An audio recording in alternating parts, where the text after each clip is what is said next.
All right, so all set to get started then? Yep. Ready. Okay, cool. So I'll just go ahead and ask if you can introduce yourself and talk a little bit about your role in this project. Alright, my name is Saad, and I was the main artist in this game. I designed all the layout, the UI, the concept art for the characters and everything, and the concept art for the kitchen. Basically, I drew art, and then the 3D artist turned it into 3D models. Mm-hmm. Yeah, and basically that was it. Like the whole image of the game and all that, and also the main cutscene and some of the voice acting. Mm-hmm. Yeah. All right. Yeah. Unfortunately, we're kind of like talking over the cutscene audio here, but can grab the game. I'll repost a link in the chat. Come on. Yeah, it's probably not. Come on. Yeah. Okay. Here we go. Okay. Oh, and then also wanted to say, Ilias Dev, thank you for the follow. And yeah, so here we go. So who ended up doing the voice acting in the game? The voice acting, I did that for the witch and all of that. All right. It was fun to do. Sounds good. All right. So have you worked in many teams on game jams before this one? No, this is the first time I worked with a team, and when I first joined, I had some second thoughts because it was all jumbled around. But then it went pretty smoothly. Like while we worked and figured out who does what, the programmers did their thing, the artists did their thing. And when I joined, I was like, I kind of want to be the artist and the programmer. But then I thought I still wanted to do some programming in this jam. Turns out I'm not very good at that, so I just left it to the people who knew their stuff, and I just did the art. Yeah, no, it's good if everyone has their own role and they can specialize. By the way, Ilias Dev, who just followed, was the 3D artist. He's just watching. Nice. He doesn't want to get the actual. Yeah, that's totally fine. Oh boy. Okay, so I've got to grab the plates and I've got to carry them over to. Is there some place I'm supposed to drop them, or? No, the sink. It's in the tutorial, the overlay. The sink. It's in the top of the screen. Okay, way up here. I see. Oh, but I've got to press space to balance, otherwise I drop the plates that I'm holding. Yeah, you have to press space when the bar is green. You can try more than one time, like the circle thing is. How much time you have left? Okay, and then how do I actually drop the plates in the sink? You press either shift constantly, or you go to the sink and then you can keep holding the buttons. You hold it down, Okay, I got it now. Alright, sorry, I was just... oh my goodness, okay. I'm doing a very bad job at playing the game here, but I'm sure I'll get the hang of it. No problem. It gets some. It needs some getting so. That's totally fine. Okay, so here we go. I'll just move on to the next question then. So what was the inspiration behind the game? So one of the programmers, Asfand, had the idea. We had a lot of ideas. We had one about traffic and one about cops and robbers, and then one about causing literal chaos, like your chaos god and just ruining everybody's day. But then we were juggling around ideas for about an hour, and then we decided, all right, you know what? Let's just stick to one and see what we can make with it. And the first one that was pitched by our programmer was the one we stuck through, the dishes. And we had like a cool mechanic we could develop on, and that was the balancing thing. And I guess through the art and through the modeling and through the aesthetic of all, we made it something special. At least I think so. Yeah, all right. I do like the idea that there's a bit of a risk reward to like trying to grab a whole bunch of things, but then potentially not making it through. Yeah.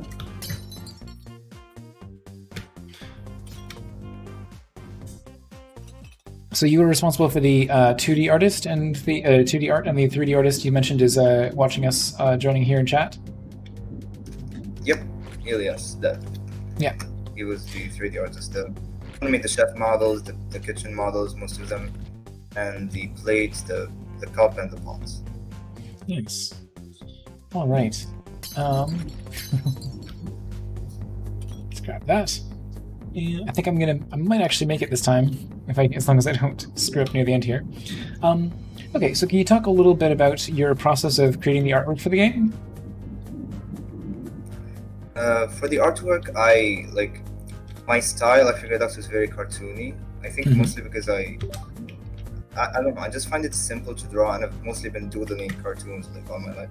So for the chef, I knew it had to be a tipo, so I started drawing shapes, which I figured out was very good for concept art. Just draw the basic shapes of what I have in mind, then start to overlay the detail. So like get the arms and the legs and all of that.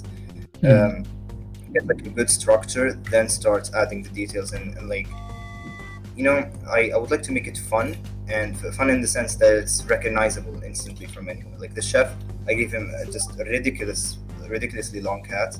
And I thought that would be comical, you know. You could just know him from a distance, and the red thing, you know, and make him a little bit chubby, you know, your stereotypical chef and all that. And I guess when I draw, I like to give my characters a bit of, you know, character. Yeah, of course. Story. So like when somebody plays them, they remember, oh, that the character was fun. That was cool. Like the plates, some people commented on the game, they were cute, you know, running around, and that was my intent, you know, making them cute but also angry, like that. Yeah, absolutely. They're meant to be mischievous. Mischievous, yeah. That's the exact word. Oh boy.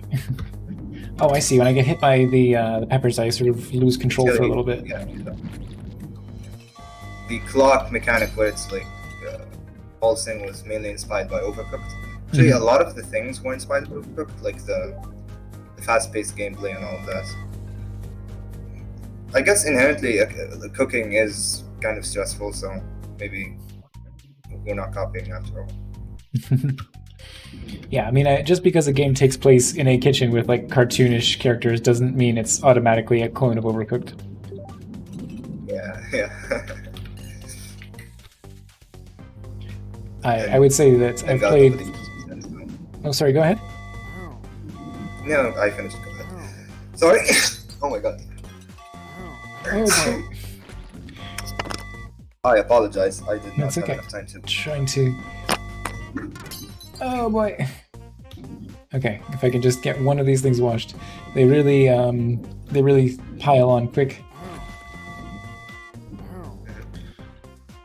So a tip for the balancing mechanic: you have multiple tries to press the space button. Like, okay. It's not just one that. So you can wait until it's like overextends.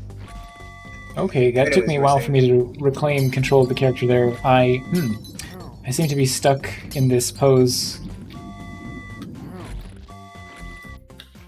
Okay, well, I think I'm going to be failing this round, but that's okay. I'll just start on. Do you have to like restart the entire game, or do you just go back to the beginning of the current round? If you lose, no, you just restart from the current round. Okay, that's no problem. So yeah, I might have just been hit by like a few too many things while I was standing at the kitchen counter there. Yep. All right. So, what program did you use to create the artwork for this game? Photoshop, mainly Photoshop. Yep. Actually, entirely Photoshop. What am I talking about? Yeah. That's the. I got pretty used to that program. It's really useful with its layers. Just one hiccup with the filling of the colors, but you can get around that. It was good, and I used the drawing tablet for the little art and everything, just basic stuff. Yeah. Do you have a? Is there a particular like tablet you use for illustration? It's a Huon H640p, I think. Yeah, Huon 640p. It's really cheap and really good for its price. Okay, nice. And like it has 8,100 something pressure levels, which means you can really get in there with all the fancy line arts you want to do. It's Excellent. a really amazing tablet for its price. So yeah. All right. Well, do you know if the team is interested in continuing development of this game going forward? Very much. Yes, we planned a lot of polish steps, fixing some of the bugs, improving the UI, improving the feel and the look of the game, and we hope to create another game after this. Hopefully, maybe a horror game. That's in the idea sharing, I think. But yeah, we definitely like polish this game and then get around to making something else. Okay, nice. So are you planning on participating in another jam, or are you just going to like work together as a group outside of the jam? I don't think I can, because school is coming up, so participating in the jam isn't really ideal. But on and off, like work on a game is viable, you know? Because I can, you know, committing to a game jam which is like lasts a week or 2 days is already stressful enough in the holidays. Yeah. Imagine if you had school work to go along with this. Oh, for sure. I think if you ask Elias in the comments, he'll probably answer. Yeah, for sure. Well, I think I don't know if I'm gonna be able to clear this particular level here, but. Oh yeah, that one's tough. I even had some problems with it. I guess the main thing that's tripping me up is the peppers. And the fact that yeah. So when you have did the walkthrough. Sorry? No, I uploaded the walkthrough if you want to see for the last level. Yeah. I did see. I started clicking on that. I seem to be stuck in the same sort of pose. So maybe there is something specific about when you. What do you call it? When your character gets hit while you're standing at the sink, it seems like that's most likely to cause that issue. Yeah, there was that bug at the end, like at the last few hours. Our programmers had some trouble, I guess, with like just finish on everything, and I think those like that bug couldn't be cleared. Like it just he was what is it? Just going rogue, you know, with all of it, and just submitted the build out of his own. Submitted without committing it to GitHub and all of that. So like bugs are, I guess, they have to be in some sort of form in game jams, and I just hope this one wasn't too drastic, but we'll fix it. Yeah. Post-jam. Yeah, we got the plans to make a post-jam version. Hi, Excavator. I would say no. This game like is actually quite distinct from Overcooked. Like you're just trying to run around and grab these various possessed kitchen utilities. Utensils and glasses and pots and plates and whatnot. I guess one thing that would really help is if there was a little bit of an invincibility period on the chef, because I noticed that it's very easy to get like sort of lose control and then throw yourself and get hit in like by multiple of these little chili peppers. That is a very good point. I added invincibility in one of my like just tiny games, but I wasn't in charge of the game design and programming, so I didn't have time to think about it. So programmers didn't think of it. But yeah, invincibility is, I will pitch that right away because I was because you were just kept juggling around when you were hitting by chili and then another and so many exactly.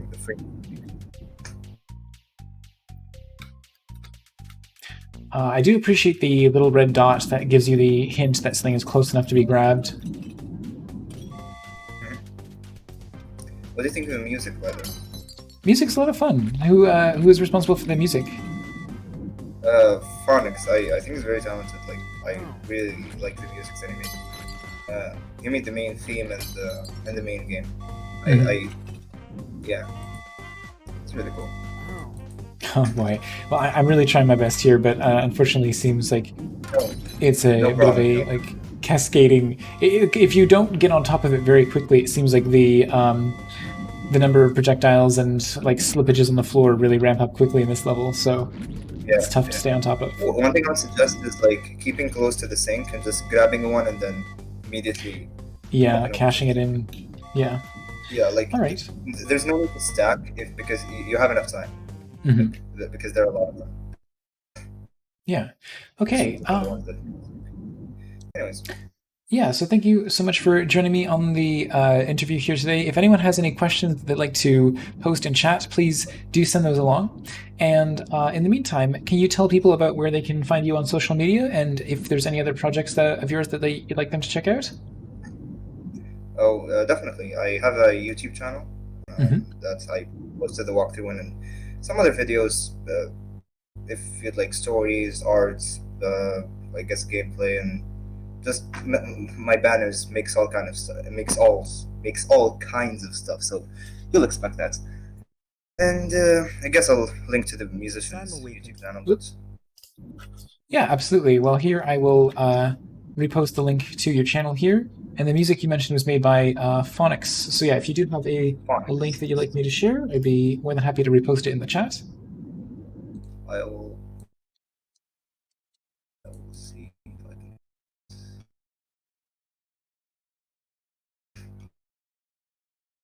Let's me see.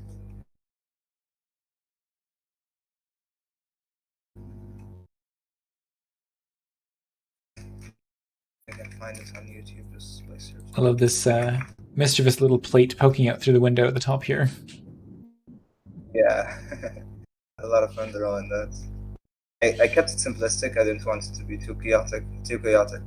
Mm-hmm. Like the one that at the bottom. That one I just added like the musician requested it, and I was like, let me just reuse it. Here we go.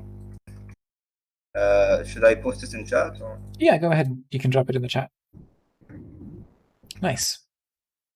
Uh, yeah, this was made in Unity. So. Yes, Excavator. Yeah, you can usually tell the Unity projects are very easy to tell apart because when you download them, they always come with like the crash handler and mono bleeding edge and so on. But oh yeah, and then even on the page here, you've got it tagged as made with Unity. But yeah, so thank you so much for joining me for this interview today. And please do, you mentioned you've got like some other projects that you've planned down the line. Please feel free to share those with the Discord, and we can have another interview like this with you or other members of the development team. Yep, hopefully. I'll keep that in mind. All right, have a good rest of your day, and talk to you again soon. You too. See you. All right, bye bye.